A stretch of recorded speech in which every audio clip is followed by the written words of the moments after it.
I mean, I think very, very much of what we see in the scriptures is this sense of journey.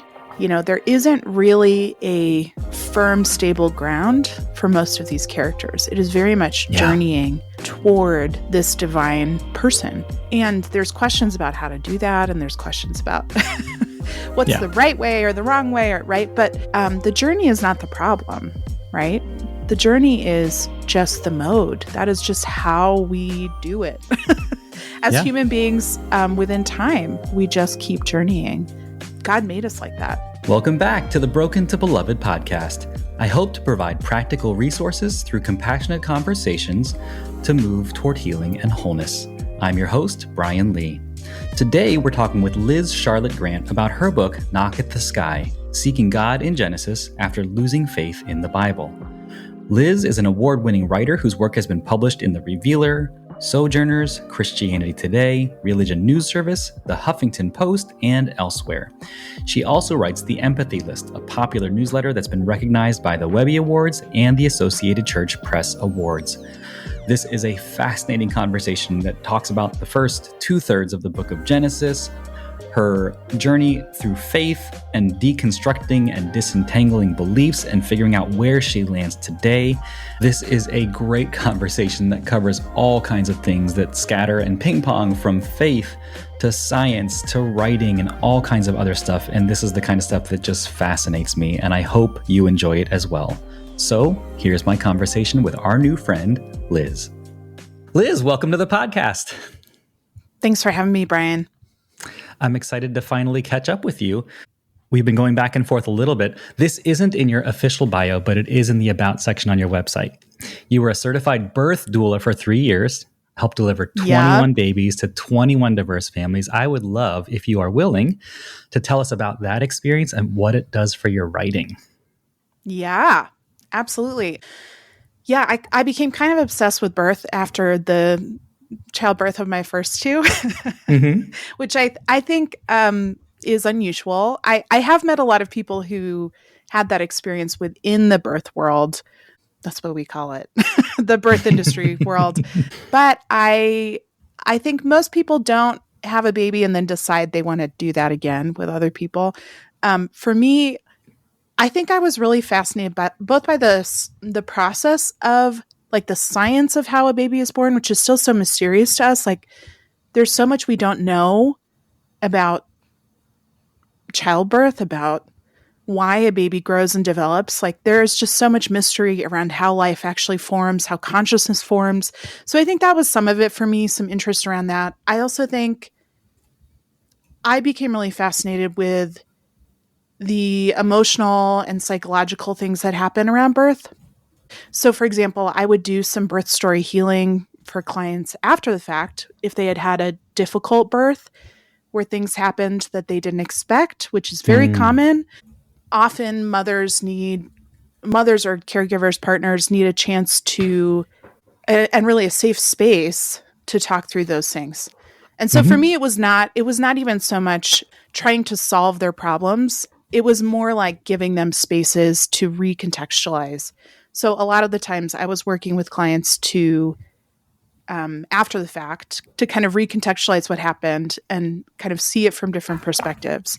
So that was always really interesting to me. I was fascinated by the way that a couple becomes a family. I thought that was really fascinating. There are all sorts of issues around boundaries and around family of origin that come up around birth. If someone has a history of sexual abuse or trauma, that comes up, which you might not expect. But often during the birth experience, you kind of have these moments of recognition because you're kind of dealing with the most intense experiences of your body. You know, in what ways has my body engaged with my life? And childbirth is also a time when you feel every single emotion. I mean, every single human emotion. I mean, it just is all compressed into this really tight space. So for me, I was just really fascinated. I had 2 home births, which is weird. Most people don't do that, but I had 2 babies in an inflatable hot tub in my living room. and with midwives, and that's a weird experience, but I really wanted to be intentional. Not that you can't in a hospital, but for me that looked like I wanted a very relational experience at home and felt much safer at home, um, having my babies. So anyway, it's it's kind of a strange period of my life because it was intense and short, sort of like childbirth, but it was so special to get to walk with these families and to get Yeah. to watch them become families, go from kind of 2 to 3 to 4 to 5, whatever it was, and help them transition in a way Yeah. that was really meaningful to them. So I had the chance a couple of times to sort of read a blessing over a baby, which was so special. And, it's just one of those things, being there, being able to kind of speak life and safety and to create like a caring environment in such a meaningful time in a family's life. Like that's just so special. So I still really treasure that time of my life. Sure. So how long ago was that for you? When did that 3-year stint end? It ended around 2017. So Okay. it was 2015, 2016, 2017. And then somewhere in 2017, I had a disability come up kind of out of the blue, which is a whole other story. But that meant that limited my ability to serve other families because I was dealing with my Yeah. own stuff. So, Understood. mhm, We've had some of that in our family, so I get it. It kind of derails everything, yeah. and should take priority. And I'm guessing were you writing before all of that as well? Yeah. So I studied creative writing. Um, I went to Wheaton in the Midwest and studied creative writing there and have been writing for, 12, 15 years really at this point. Yeah, doing this professionally. But it was Yeah. kind of a brief detour to follow some other interests of mine.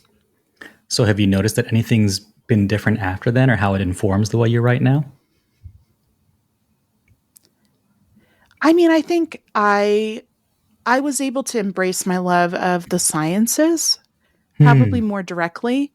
Um, that was really fun to be like to get nerdy about, some aspect of the sciences that I really loved, the human body, and in particular, a birthing mother's body, a Hmm. birthing body. Um, and that for me was really fascinating to get to figure out all the ins and outs and the medicines and the, everything connected to it to be able to kind of be with people in an informed way. As a birth doula, I wasn't a care provider. A birth doula sort of just walks along as a supporter. But for me, education was a really big part of my practice. Hmm. So being able to educate families about what they were about to go through. And some of that was sort of teaching them to let go of expectation. Um, Hmm. so my love of science was nurtured that way, but I would also say I really learned to release the expectations I had on other people. So for me, walking with a family through their childbirth, they're making all sorts of big decisions on the fly, right? Yeah. That's just kind of how these experiences go. And I have my own preferences about childbirth, right? Like I've had 2 babies already. And it was really important for me to be open to what this family in front of me needed. Hmm. Yeah. So, not what I needed, not what I wanted for them, not even what they had expressed beforehand, but what was happening right now. Yeah. And so being able to be present with them and attentive to their unique needs in this moment and really to not make it about me. I mean, that is a season of time in general where it is really not about anybody else. It is about that person, that couple, and in particular, whoever is birthing that baby. Yeah. It is about them and that baby. And that Yeah. is really pretty unique. It is. And Well, it was good and I imagine practice it for must have been me. such a gift for those families that you came in with that intent in mind, because I either am aware of or have heard of plenty of other doctors or advocates or people who are there to help and be a resource who absolutely have their own agenda. right? Or have their Right. own idea of, quote, the right thing or the best thing what we experience so often in the abuse community is a stripping of our agency. Right. And so for you to be able to go in there and watch these families go through this in real time, making life altering decisions that may be different from what they had planned, and to be able to roll with that is a true gift. Mm. I mean, that was my goal. Yeah. Well, and I think it comes through in the writing and in your book.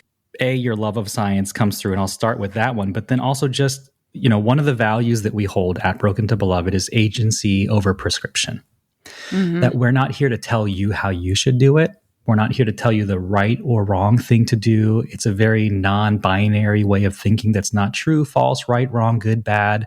It's, hey, here's what I've learned. Here's what has worked for me. Here's what's worked for someone else. Now, what do you want to do with that?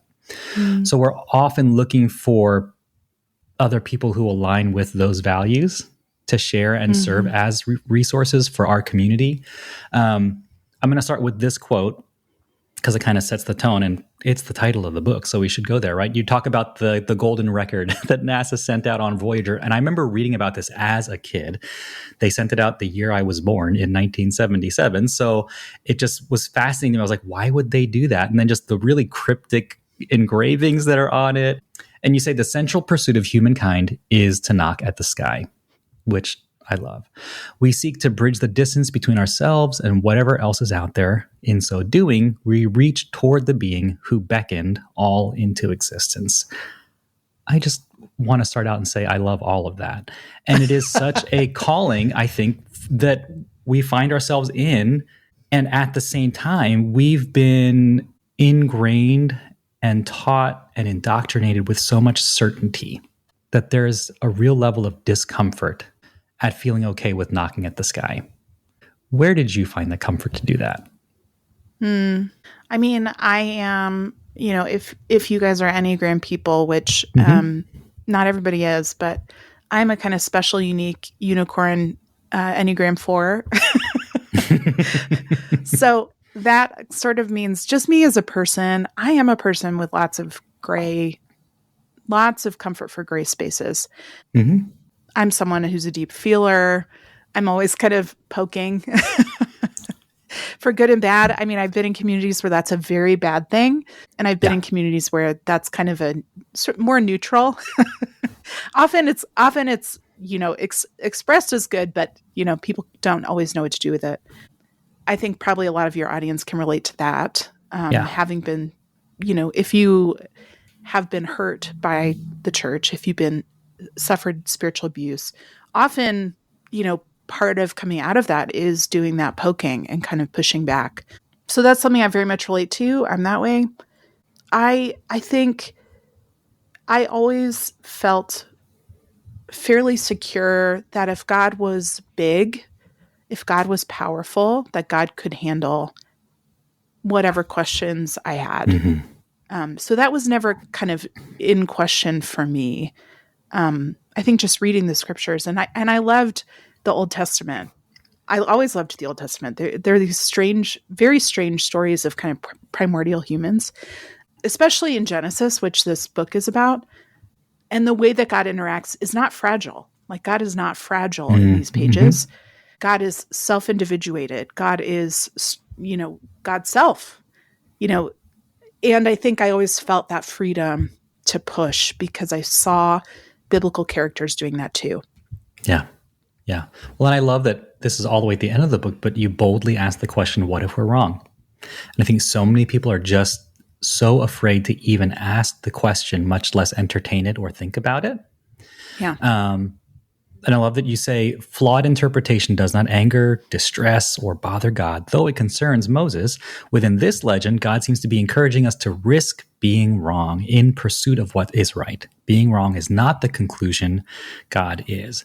And I just appreciate I don't know if level of comfort is the right phrase, but I'm okay with the tension here.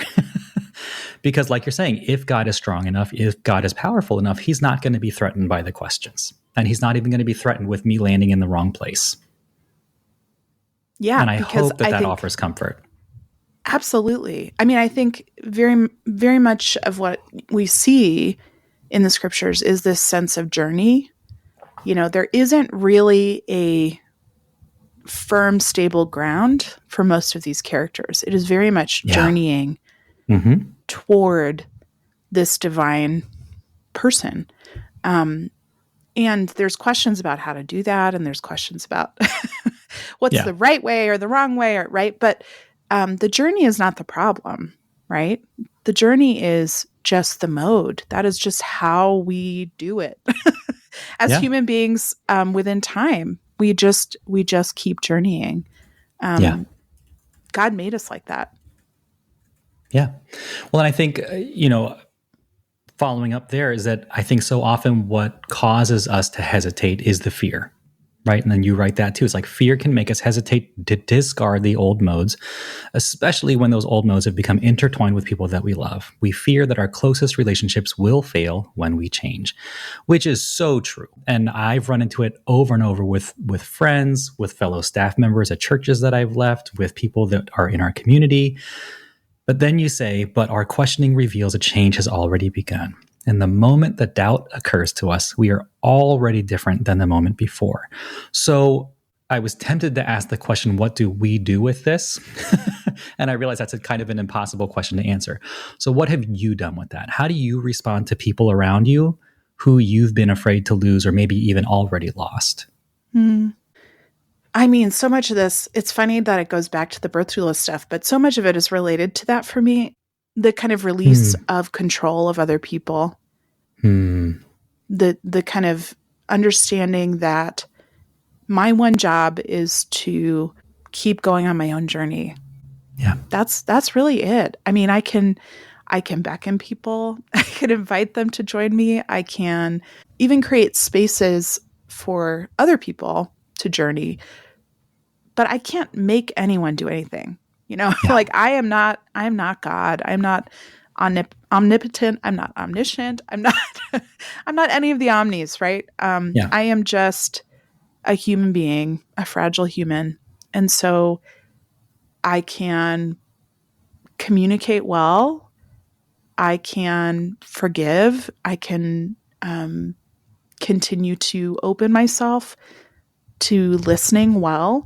But there is this element of, I think, individuation that happens in every single faith journey.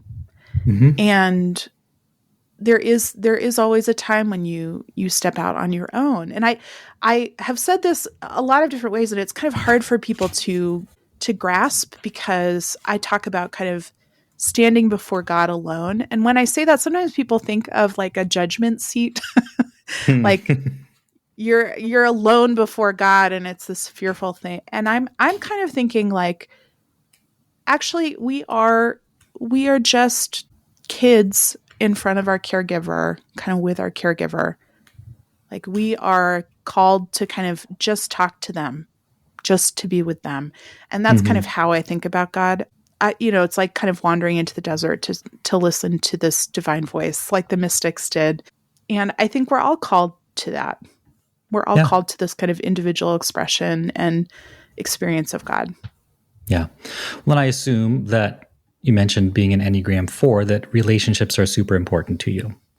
And so I imagine there's also a good deal of grief or lament for relationships that have been changed or maybe burned on one side or the other by people who are like, well, I can't believe you're doing that now, or you believe this now, or you're saying that now. How do you process that for yourself? I've had plenty of relationships like that. Yes, absolutely. Yeah. I think many of us have, when we've stepped out of kind of norms of faith. For me, that looks like grieving with other people who care about me regardless. So whether that's a therapist or pastoral people who are open, that doesn't always happen, but finding spaces there. I think I've always had really good friends that I could be honest with. And my partner, Jeremy, my husband, we've been together for 14 years. And so I can really talk to him about any of this stuff as it comes up. But really for me, it's been about not hiding the grief. You kind of have to really wrestle with it allow it to breathe. And that's kind of how you find healing, is bringing it into the light, bringing it into relationship with other people who are trustworthy. And if you don't have those people, it requires finding those people. And I know that feels really scary when we've been hurt, but the fact is that I don't think we can really heal well by ourselves. I don't think our bodies and our minds were made for that. Like, I think we desperately need positive attachments, real connections with people around us in order to be able to heal past harms. And Yeah. that doesn't have to be in church. That can look like being completely outside. That can look like a book club or a knitting group or your kids' soccer team. You know what I mean? There are ways that we can find safety and space, but unfortunately, that is not something we can do by ourselves, which Yeah. I think is a really good thing and is mirrored in the divine. But I know that can feel really scary. Yeah. Yeah, for sure. Well, and you mentioned individuation being part of that journey for each of us. And you also reference, is it James Fowler, Right Stages of Yeah. Faith in the book? Mm-hmm. And I've had that conversation with a couple other people. And so it's something I've been very much like looking into and researching and fascinated by. And it's that process of making your faith your own necessarily demands that process of asking really hard questions, and yes, deconstructing, or whatever word you want to use that isn't so triggering, right? And then eventually putting back together the pieces to figure out, okay, how do I make this my own and not be so dependent on the voices or relationships or hanging up my identity in or with somebody else. And so I appreciate that you outline those things. I love the way that you weave theology and science and all these different things throughout the book. It's, like I said, right up my alley, and just the kind of stuff I love. Right from your opening note, before the chapter 1, you put the doctrine of inerrancy on trial. Whether it's arguments about original manuscripts or translations or interpretations. And I found myself really excited by the prospect of it. Where I used to be very, very fundamentalist, you can't talk about that. You can't question it. And finding how much more comfortable I am with questions these days, right? Mm. And so you say pretending God and God's book are the same only repeats the heresy of the Israelites. After Moses came down from Sinai with the commandments of God in stone, they assumed the essence of God could be contained in stone tablets or even in a golden idol. And yet God is beyond any created thing, including the Bible. And I'm just fascinated by that idea. And it comes up so often in fundamentalist circles or whatever it is about the inerrancy of doctrine or the inerrancy of the Bible, or, you talk about fallibility, infallibility, and that when pastors and leaders and whoever talk about, quote, the Bible, whether they mean it or not, people who are sitting there in the pews interpret it as the thing that I'm holding in my hand or the thing that's on my phone. Not original Right. manuscripts, without having any understanding of how translation or interpretation or commentary work happens. Mm-hmm. Tell us anything you want about all of that. Yeah. Well, I mean, this book is very much, it's a Genesis commentary, but it's a very personal and lyrical commentary. Yes. So it's very much sort of just how my brain works. That's how somebody else described it. And I was like, that feels right. My ADHD brain.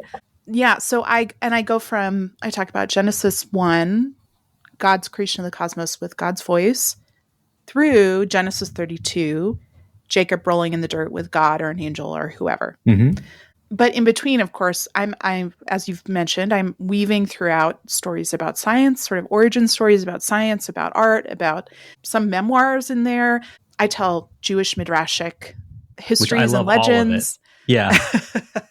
It was a lot of fun. I mean, I worked really hard to try to bring some of those Jewish perspectives because I didn't know them and wanted to learn them.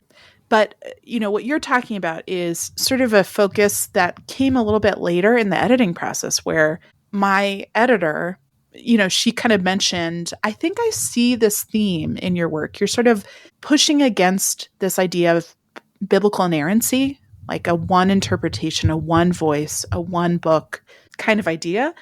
And I realized that she was absolutely right. That was kind of the thing that I probably have always felt doesn't fit my understanding of the Bible based on what I know about it from what I learned at Wheaton or even just in my own study. I think the way that we read the Bible in practice, like in theory, we know that there are many voices, right, in the Bible. We know that this is a library of texts, right, from all sorts of even kind of times and peoples, even within the Hebrew nation. And yet, sometimes how we treat this book is like there's just one voice. Yeah. And I think I have always reacted against that because it doesn't feel true to the writing experience for me. Mm-hmm. I think writing is a group project. It's never Right. it's never something you actually do by yourself. I mean, I think we have this romantic ideal of the writer as this singular voice. And in fact, even this book, there were probably 15 people involved in the production, the editing, the fact checking. And then that's not to mention early readers who gave me feedback, right? And so I think any sort of production of words, of art, is always this kind of group endeavor Mm-hmm. to bring something into this world. And I think it always felt a little bit off to me to think about the Bible in that way. And as I have dug into the history of biblical inerrancy and the doctrine and what it means and who is for it and who is against it, and I've realized, it is actually something up for debate. I didn't realize that because I grew up within white American evangelicalism where, this kind of fundamentalism about the Bible ruled. Mm-hmm. Like it was the only way to read the Bible. It was Yeah. the very words of God, every single bit. And it had been, hermetically sealed through history to arrive to us on a divine platter, like, here it is just for you. And I think what I've realized as I've studied the book and, any of the scholars you talk to, biblical scholars who are the ones who really know what they're talking about the Bible, they will tell you that that is completely Yeah. false. Yep. Like there's no part of that is accurate. And yet, like you said, our assumption is that this book on our bookshelves, this kind of 4-pound book, I weighed my Bible, by the way, because I was I love curious. that you write that in there to pick up the 4-pounder on our shelf. This book, we believe, is divine in every single aspect. And I don't actually agree with that. Like I agree, but I don't exactly know how to define inspiration either. So Sure. when we think about, the Bible is inspired, what does that mean? Mm-hmm. Can anybody nail it down and explain exactly how God shows up in the pages? I think it is a challenge that none of us are up to because we actually don't know. There is an element of we don't know. And that's what I'm really poking at, I think. No, but It's I think not you're so right much. on. Yeah. Yeah, because I think people conflate the idea of inspired and inerrant, right? Because people would say the Sistine Chapel was inspired. The Handel's Messiah was inspired. Does that mean it is inerrant and every brushstroke and every note is the way it should be forever and ever? Amen, right? It's like, well, no. And you talk later about the trick of... Oh, go ahead. That's just a strange way to engage art anyway. Like it is it entirely correct? I mean, would you ask that about Handel's Messiah? I've never heard anybody ask that. No. And it just occurred to me as you were talking when I said it, I was like, I wonder if it's kind of like that. And then, you talk about the trick of interpretation. You say reading a book is independent, but interpretation is independent and communal, right? That publishing is even more communal. Like you said, like there is no such thing as an author existed. And the idea that so many students, like I went to Bible school, I'm an ordained minister, all these things, and you walk in on day one to your New Testament or your Theology 101 class, and it's like you are simultaneously taught, hey, here is our fundamental truth that all of the 66 books of the canon of Scripture and the words, including the autographs, are inspired of God. And then in the next breath, it's like, oh, and by the way, there are different authors, and we don't even know who some of these authors are, and some of them are literary, some of them are biographical, some of them are pure art and poetry. Like there's all these different forms, and yet we are supposed to just assume that this is one big thing in one voice and all these things. And I love that you methodically and very carefully begin to take that apart, say, yeah, but what if we look at this? I mean, that was very much my goal, is just to be gentle. Mm-hmm. Yeah. I mean, it's not something that there are ways in which I am qualified to poke at it, and there are ways in which I'm not. And I am happy to cede, some of the harder questions. So, like, historicity is not a question I deal with in this book. Mm-hmm. It's not an interesting question to me, number one. That's just kind of a fact. I'm not that kind of person. I don't enjoy it. Mm-hmm. But I did kind of commit myself to jumping into the flow of this narrative of Genesis and just saying, what can I find here? And I think in that process, realized I wanted to also tell the story of kind of how the Bible came to be. And so that's Yeah. really how I'm poking, is actually just by informing you about Yeah. the stories and the reality of what it takes to make a book like this reach us across time and all the different aspects that are involved in that. And so my goal was to make that as readable as possible, just completely simple and plain, but to do it in storytelling, to allow you to draw your own conclusions. There are times where I say things that I think, but I mean, I even end the book with a note that's like, listen, I'm not the last word on this. Like, please don't think I'm the last word on this. I am not your spiritual guide. I am just a fellow student and traveler. And so I very much am, like, my goal for all of this is really to return spiritual agency to my reader, to say, what does it look like for you to take agency over how you engage this book?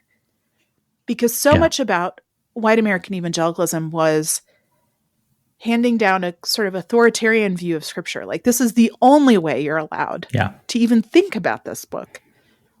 And I want to say to you as a reader, that's not true. You were always a spiritual agent.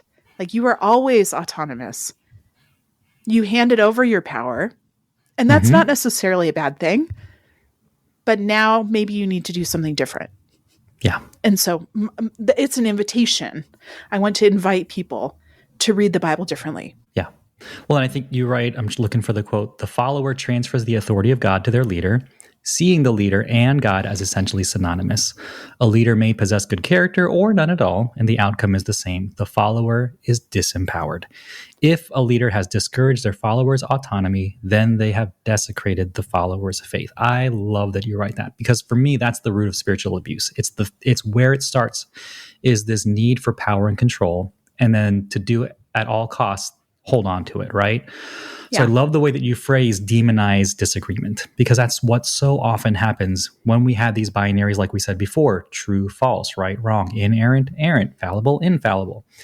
And then you say, if you choose to disagree, you're condemned to burn in an eternal hell. And you write about the tsunami of betrayal for so many people who are experiencing deconstruction. I think that sums it up so beautifully. It's a tsunami of betrayal from the people who we thought were safe, who we thought were supposed to help us and guide us and all these things. And you ask one question that they perceive as the wrong question, and all of a sudden everything turns against you.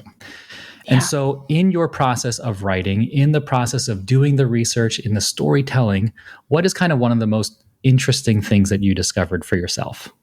I think I was really moved by the figure of Hagar. I think the question about kind of what to do with the founder Abraham is still a question in my mind, because Abraham is such a challenging figure. I mean, I see him as an abuser, which I think is not how I've heard people preach him. Almost but never. I would, yeah. But I found the womanist theologians, as they kind of talked about, so womanism is Black female theologians. And the way that they read the text is kind of much more personal often. I find their commentaries to be very readable, very accessible, because they're often telling stories alongside. And then you have kind of scholars like Wilda Gaffney, who intentionally try to tell the stories of marginal characters. And those ideas blew my mind. I mean, to say, okay, how do we tell the story of the people of Sodom and Gomorrah? Not of the story of the destruction, but what does it look like to get into the details of those people? Can we find out anything about them? Those kind of questions, even realizing that the Bible itself was written from a perspective. Right. That was really interesting to me. And I think being able to focus on those side characters. So, for example, the side character of Hagar, she is an enslaved person in the household of Sarah and Abraham. She is forced to be a surrogate for the couple so that they can have an heir. And then she twice leaves the household. The first time she actually runs away and frees herself from slavery, runs into the desert, but she's a pregnant body in the desert, right? So she Yeah. will die there. And she kind of knows. I mean, everybody knows. And God tells her to return. And that command to return, I just have always really struggled with, because why would God tell her to return to slavery? But I Yeah. think reading the Black womanist theologians, what I realized is the way that they read this, and Dolores S. Williams is the one I'm talking about in particular, this womanist theologian who wrote Sisters in the Wilderness. So I'm talking about her take in particular. She writes about God telling her to return as a way of saving her life. She said, there is no future for this woman in the desert. The desert is not a place for a pregnant body. In order to survive, she must return. In order to continue in the family of God, she must return and have this baby. And what is so interesting, too, is that when she runs into the desert, there's actually sort of an annunciation that happens, similar to like with Mary. The angel appears to her and tells her she's having a son. There's this annunciation in the desert where the angel appears and tells her she will be a matriarch. And it's this very similar call as to the call that Abraham gets. So we have this enslaved woman who is told by God in the desert that she will be a great nation. And that's exactly what we've heard from Abraham. Yeah. I mean, and this is supposed to be the son that will be that for Abraham. And instead, it's for Hagar. Mm-hmm. It's just fascinating. So anyway, kind of focusing on some of the quote unquote side characters, I think for me gave me some of the deeper insights into what this scripture really means. And as you kind of go through the story, trying to kind of decipher, why is Abraham doing what he's doing? Because he seems very unfaithful. And so why have we read him this certain way? And that's been another part of this for me, is realizing so many of the commentators too have their own sort of agendas that they're attached to and pushing in their interpretation even. And that's not always the case. I don't want to say that as a blanket statement, but especially about the figure of Abraham, the way that commentators have read him is as a type of Christ, which means they are unwilling to see what he did as abusive, because he can't have done wrong. He needs to be a type, an archetype of Christ.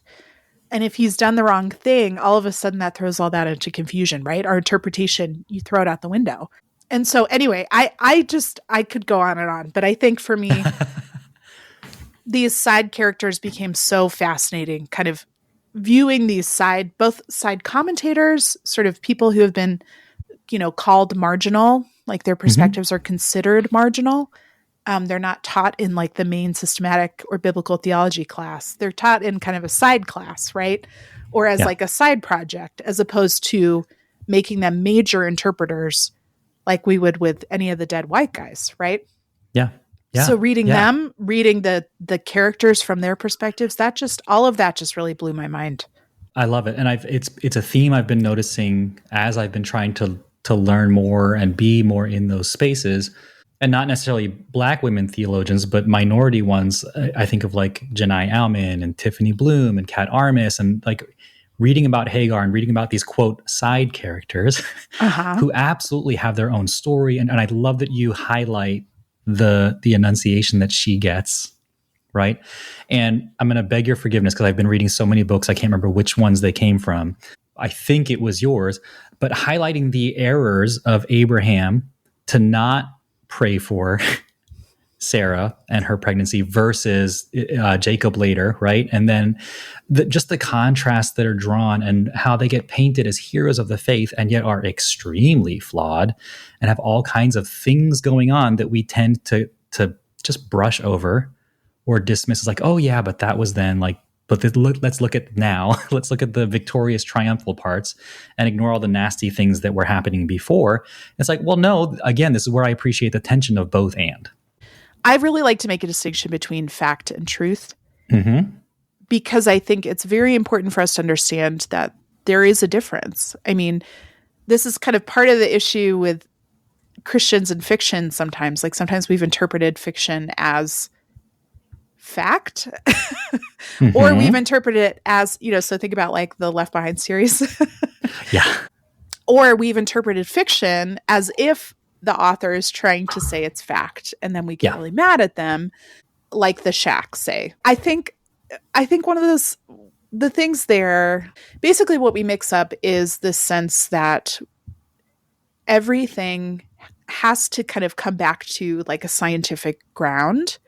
And so we almost kind of want our theology to be scientific. So this is part of the reason we read Genesis 1 as science Yeah. often within Mm-hmm. fundamentalist circles. Ken Ham builds his ark in the desert and uses the Genesis narrative to construct it, right? Because that's what it says in the Bible, that Noah Right. did that.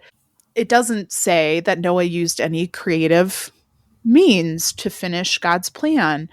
But wouldn't that actually make sense? Like, yeah, because when you go to the ark, so I had the chance to go to the ark. It was fascinating. But there were all sorts of things that they had to do, all sorts of interpretation Right. they had to do regarding God's plan, God's architectural plans. They had to kind of, okay, well, if we do this, maybe we could, like they use bamboo for cages for the animals, right? Like God doesn't talk about cages for the animals.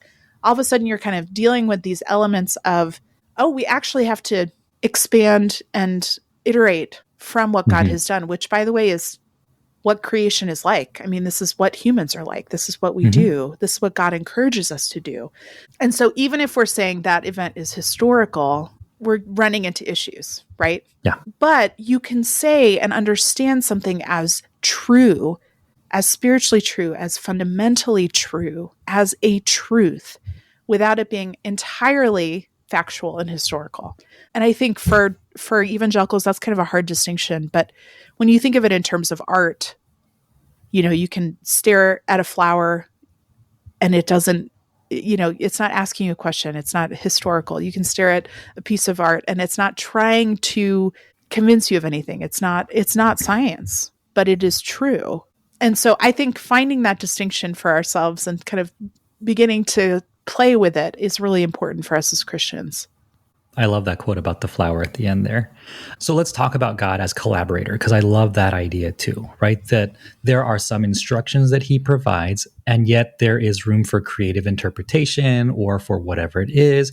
You quote Abraham Joshua Heschel, God's dream was not to be alone, but to have humankind as a partner in the drama of continuous creation, right?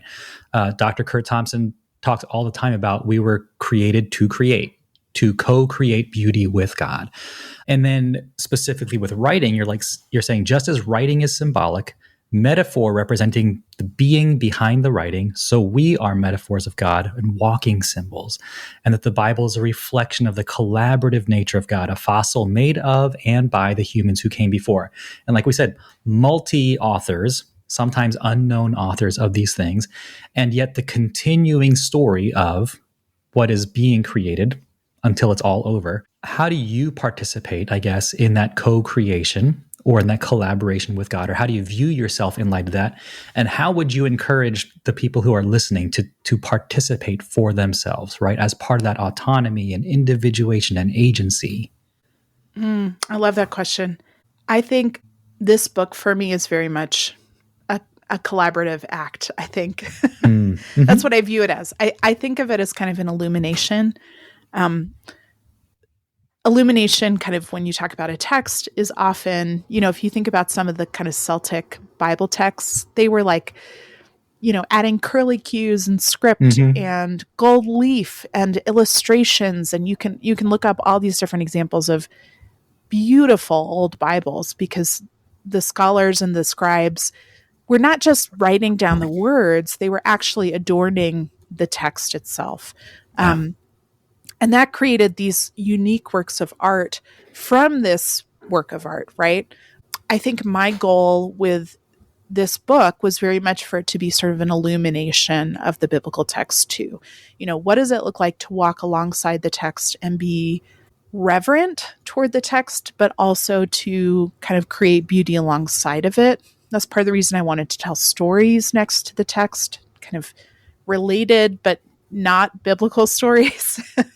I talk about dark matter and I talk about lightning strike survivors and I talk about whale song and all of that is right next to Genesis texts.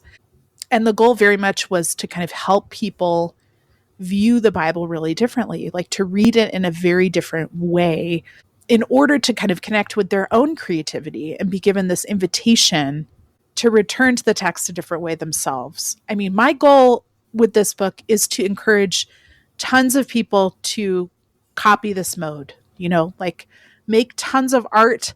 And, if you need to borrow my format, do it. Like, I want it to be something where you can find and connect with your own agency regarding the scriptures and with God, with connecting with God.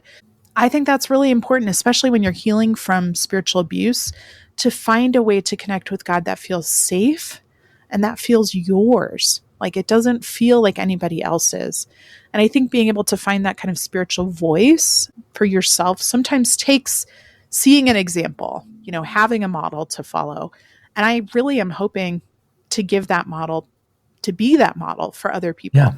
And that's what I'm hoping for is to help empower people to reclaim their own license to do these kinds of things, rather than having people think for them or act for them or decide for them.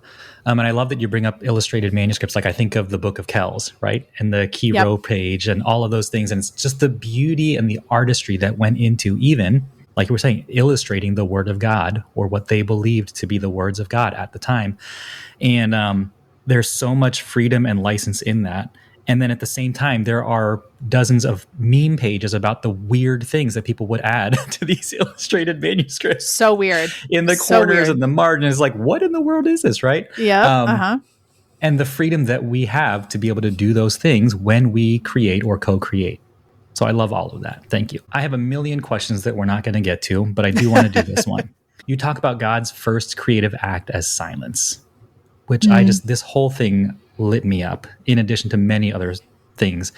And you say that depending on the translation, it's not hovering over the waters, but hovering over the murmuring deep. And that his speech actually interrupts a primal noise. And then you say it is not the silence that is broken, or it is not that silence is broken, but silence itself breaks, interrupts the continuous murmur of the real, thus opening up a clearing in which the words can be spoken.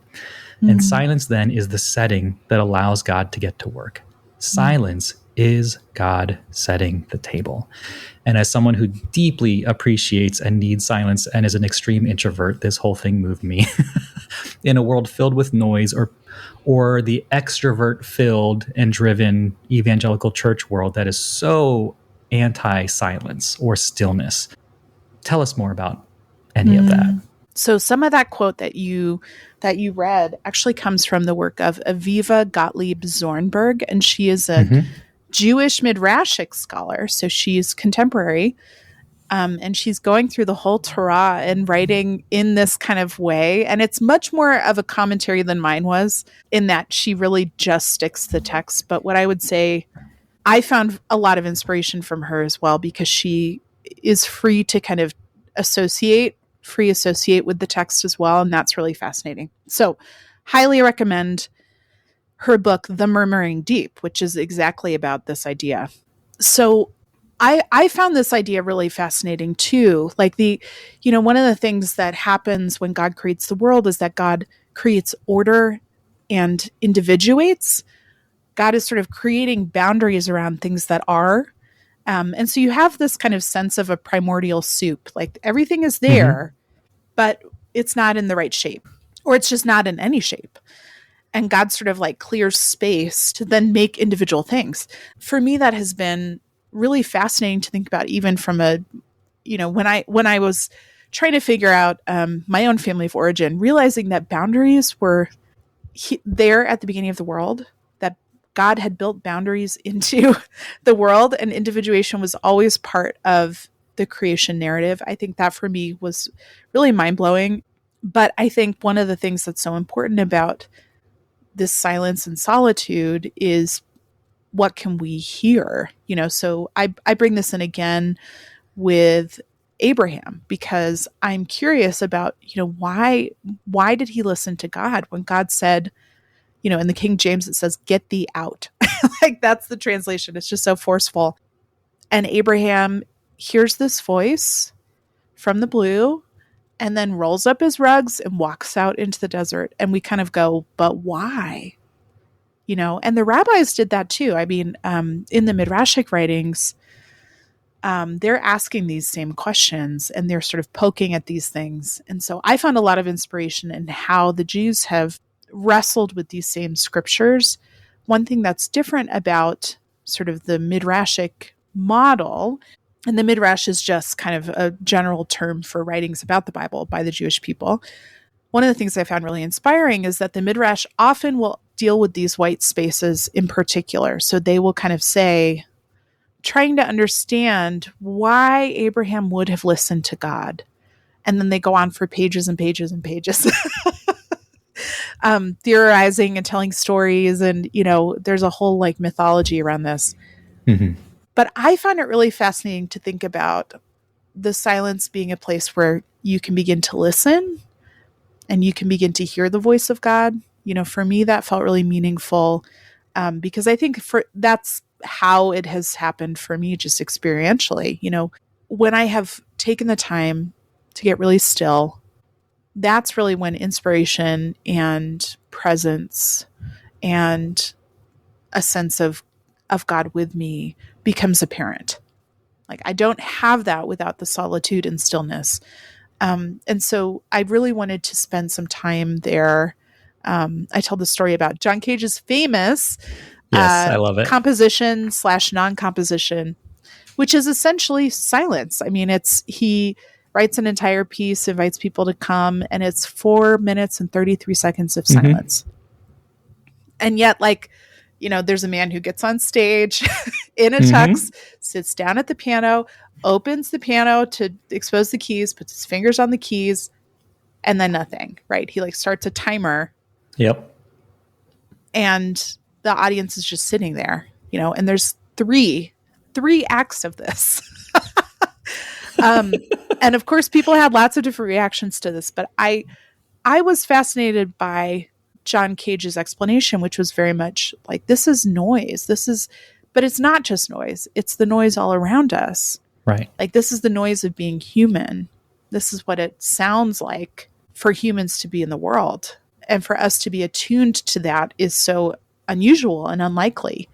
I think, God kind of starting it off with silence feels very important. Like, we need to kind of pay attention to, what does it mean for God to then have to create silence and stillness, especially in an age like ours, which is very noisy, right? So many opinions, so many thoughts.